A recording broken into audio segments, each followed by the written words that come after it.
great to be joined again by the Republican senator from Texas, Ted Cruz, who chairs the Commerce Committee. Senator, welcome back. It's good to see you. A busy day when it comes to the reconciliation process as we track the parliamentarian in your chamber, a Rules Committee in the House. I'm just wondering broadly, what's the first thing you take out of this bill? Is it the new cap on salt, or are you more focused on enhancing what is in the bill, like making business tax cuts permanent? Well, listen, I think the House did a good job starting this process. We're going to get this bill accomplished. We're going to get it passed because it's the main vehicle to deliver on the promises we made to the American people in November. And so it's the main vehicle to deliver the funding to secure the border. It's the main vehicle to rebuild our military. It's the main vehicle to extend the 2017 tax cuts and make them bigger and bolder. And that's critical for economic growth and jobs. The process of the back and forth is ongoing. And so in the Senate right now, each committee is releasing its language. And the Senate is going to take some different approaches than the House did. And ultimately, there will be a conference and the two will come together. And I think through that process, the bill will get better. Well, and certainly the Commerce Committee has made some changes to the House legislation, including in the bill you released last week, a tweak to the moratorium on state AI laws, tying it to the federal broadband expansion program. Mr. Chairman, are you confident that can get through the Senate? Frankly, has the parliamentarian suggested to you that will pass muster when it comes to the bird rule? Well, we have yet to argue this before the parliamentarian. I anticipate that we will do so this week, either this week or next week, and it certainly will be challenged. That provision will be challenged in front of the parliamentarian. I don't know how she'll rule. Listen, I think it is very sound policy. If you look at just a few weeks ago, I chaired a hearing on AI, and I think AI is transformational technology that is going to have a massive impact on productivity and jobs across the country. And I think it is critical that America win the race to AI, that we not lose to China. And the hearing I chaired, we had witnesses from across the industry testifying. Everyone agreed there is a real danger of state legislation, and in particular, states like California adopting a heavy-handed nanny state approach, much like the European Union, which would cripple America's leadership in AI. And so I think it is sound policy. Whether it gets enacted on reconciliation or not is a question that's still being argued. You've got the FAA, of course, in your purview, Senator, and it's an agency that we've all as Americans talked about a lot recently. This is something that touches all of our viewers and listeners. You've got a little over $12 billion here for enhancements and improvements. Is that enough money to replace the nation's air traffic control system? Well, $12.5 billion is a major investment in modernizing air traffic control. There's no doubt we need to do so. It's something I've been fighting for over a decade in the Senate, that if you look right now at our air traffic control system, it's outdated equipment. They use radars from the 1950s. They use little slips of paper and computers that have floppy disks. My guess is a lot of your viewers don't even remember what floppy disks were, and yet that's what we rely on to keep our flying public safe. That's unacceptable. We need to embrace modern-day technology and GPS. There are enormous upsides, and so $12.5 billion is a major investment. I also think we need reforms to improve the system. That's something that's going to be a real priority for the Commerce Committee. I'm saving my floppies in case they become collector's items someday. Senator, I wonder if you still feel like Starlink is part of this solution, and if you've had a chance to talk with Elon Musk about it since his apparent breakup with the president. Oh, look, I think Starlink is amazing technology. And my view is that technology decisions throughout the government ought to be based on the merits. You look at, for example, the BEAD program, which Congress authorized $42 billion to provide connections to high-quality broadband. And in the entire Biden administration, they didn't connect even a single home in America. It was an absolute boondoggle and failure. The President Trump's administration is rightly focused on using that money to actually have connectivity.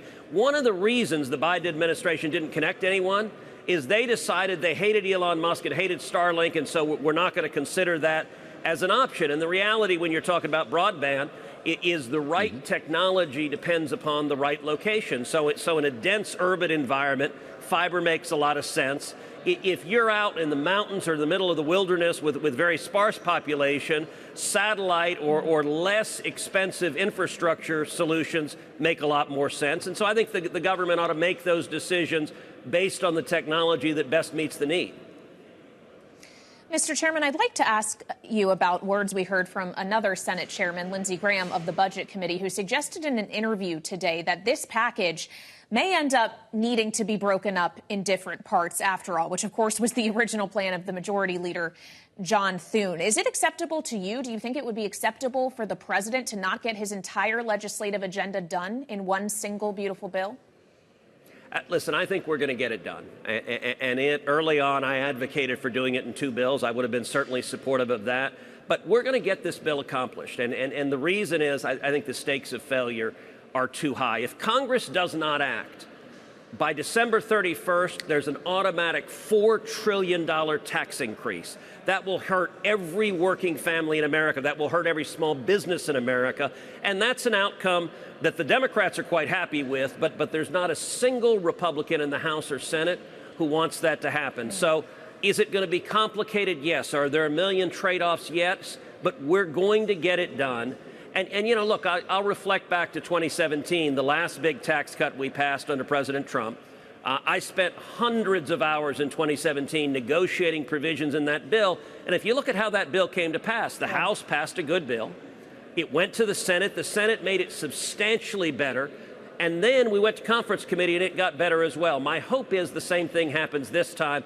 I'd like to see the Senate be bigger and bolder. I'd like to see us have more fiscal responsibility and cut unnecessary waste and fraud and abuse. And so that's certainly what I'm urging my colleagues in the Senate to do. Well, and you'd like to see Trump savings accounts for newborns become a reality. That, of course, was your brainchild, Senator. The law stipulates the baby must be a United States citizen at birth. And I wonder what assumptions you are making about the status of birthright citizenship here. Well, look, this particular provision doesn't resolve that. It just relies on U.S. law. And so right now, U.S. law confers citizenship on birth. I think birthright citizenship is a policy that doesn't make sense because it encourages illegal immigration. So I've long advocated for changing that policy. But this bill is an economic bill, so it's not purporting to resolve immigration questions. What this bill is doing, and I'm proud to have introduced it and to be fighting for it, it's in the bill, it's going to be enacted. This will create an investment account for every child in America. And newborn children born this year would receive $1,000 to seed that account. And then each year, parents and family and employers would be able to contribute up to $5,000 a year in a tax-advantaged account. That money would grow, and it would be invested in the stock market, in the S&P 500.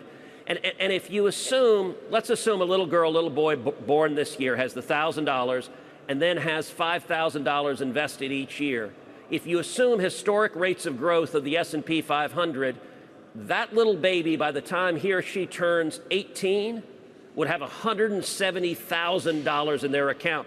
If they kept on investing $5,000 a year, by the time they turn 35, they would have $700,000 in that account. And that's for every child in America. That is a really powerful way to enable every child to have the benefits of compound growth.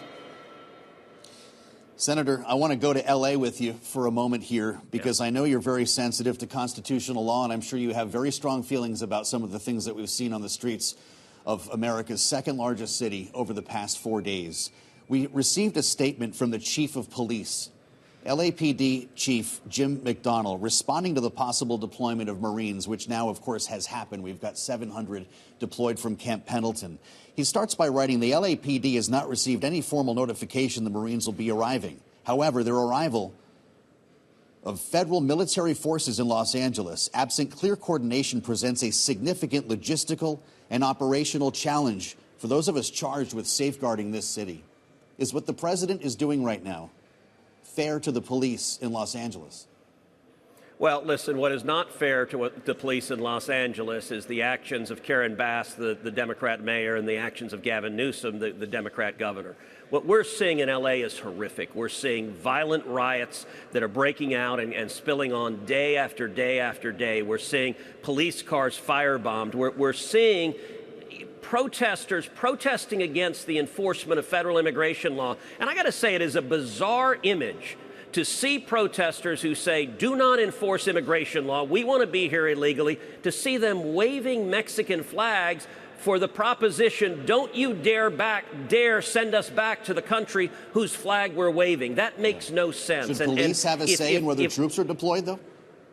Well, look, the problem we've seen in places like L.A. is the cops, and I think I support law enforcement and the police, but unfortunately today's Democrats do not. When they are given a choice between siding with illegal immigrants or Venezuelan gang members or violent criminals or siding with the police, today's Democrats do what Gavin Newsom does, which is he's suing the Trump administration saying, do not enforce law and order, do not protect our citizens. I got to say that's backwards. I think we ought to be keeping our city safe, and that should be, regardless of the circumstances, we should be against violence.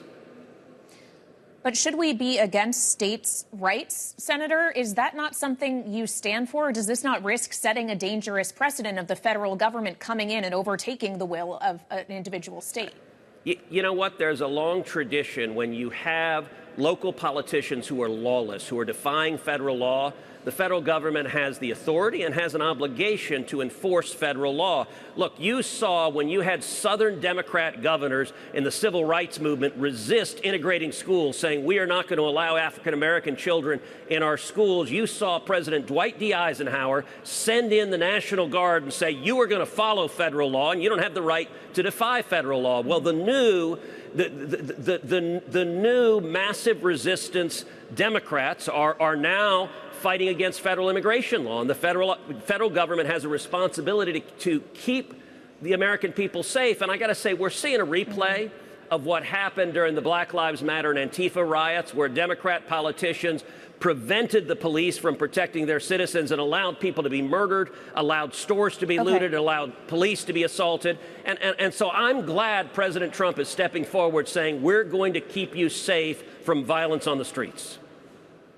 Well, when we consider what he's keeping Americans safe from, Senator, there's a difference between resistance and insurrection. And the president today did not rule out invoking the Insurrection Act. Should he? Well, look, that'll be a question that will depend on the circumstances. But I got to tell you, the problem is made worse when you have Democrat mayors and governors that refuse to enforce the law. And that's what we're seeing in California. If you break the law, if you commit acts of violence, you should be arrested. And these are lawless protests in support of further lawlessness. Why are they mad? They're mad because President Trump is deporting illegal immigrants. They're mad because he's deporting Venezuelan gang members and murderers and child rapists. And I don't get the Democrats' calculus when they look at that and say, you know what America needs? We need more MS-13 members. We need more human traffickers and criminals. I think the vast majority of Americans don't agree with that.